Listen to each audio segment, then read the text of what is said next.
The biggest interview of the last 43 days, the ऑर्डनर of Zelensky interview का एक भाग मैं सुना रहा हूं सर, एंड फिर आप दोनों के पास दोबारा आ रहा हूं। Thank you generals. एक वो बाइट सुनाते हैं दोबारा। तो ऑर्डनर पूछ रहे हैं, ऑर्डनर कहते हैं the number one journalist and the number one news maker only on Republic को कहते हैं कि मैं आपसे इंटरव्यू के लिए आ रहा था। उस समय 20 मिनट पहले मैंने रूस के विदेश मंत्री लावरोव को सुना। मैं दोबारा बता रहा हूं ताकि समझे। वो कह रहे थे कि यूक्रेन ने क्रिमिया और डॉनबास पर बात करने का प्रस्ताव दिया, लेकिन उन्होंने कहा कि यूक्रेन ने इस प्रस्ताव को नामंजूर करते हुए ये कह रहे हैं।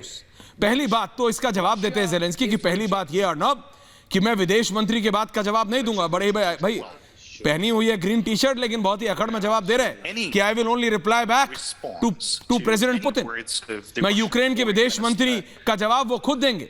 विदेश मंत्री का जवाब देना मेरे स्तर का मामला नहीं, कह रहे हैं ज़ेलेंस्की। मैं रूस के राष्ट्रपति की किसी भी बात का जवाब देने के लिए तैयार हूं, यानी मेरी तुलना पुतिन से करो। दूसरी बात यह कि मैं पूरी तरह से यूक्रेन पर बात करने के लिए तैयार हूं, रेडी हूं। मैं क्रिमिया और डॉनबास पर बात करने के लिए तैयार हूं। भले ही कोई हल अभी नहीं निकला, लेकिन बातचीत से ही कोई हल संभव है। मैं फिर से कह रहा हूं कि मैं किसी भी मुद्दे पर बात करने के लिए तैयार हूं, लेकिन मैं बात रूस के राष्ट्रपति से ही करूंगा।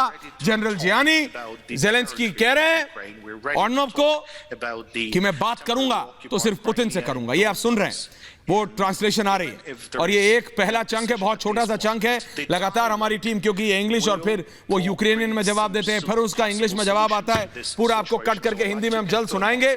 लेकिन अब मैं जा रहा हूं जरा जनरल जियानी के पास। गरिमा, जनरल जियानी, सुना आपने, वो कह रहे हैं भाई मैं जवाब दूंगा तो पुतिन का दूंगा। इस समय ज़ेलेंस्की को शांति की तरफ बढ़ना चाहिए या फिर यह ध्यान देना चाहिए कि मैं राष्ट्रपति हूं तो मैं राष्ट्रपति से ही बात करूंगा, तो मुझसे बात करो जिससे शांति हो जाए। For all that matter, he can speak to General Ziani if General Ziani can get peace in Ukraine. General साहब, आपकी आखिरी बात पे मैं सलाम करता हूं। I wish and I pray I could bring peace in Ukraine, but it is beyond my control.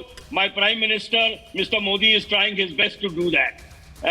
So having said that, दो तीन बातें हैं। पहली बात तो अगर ज़ेलेंस्की, देखिए ऐश्वर्या, अपने आप को प्यूटिन के बराबर समझकर यही बोले कि मैं प्यूटिन का ही जवाब दूंगा, प्यूटिन से ही बात करूंगा, तो फिर जनरल शंकर प्रसाद ने सही कहा that it is the most stupid thing for him to do.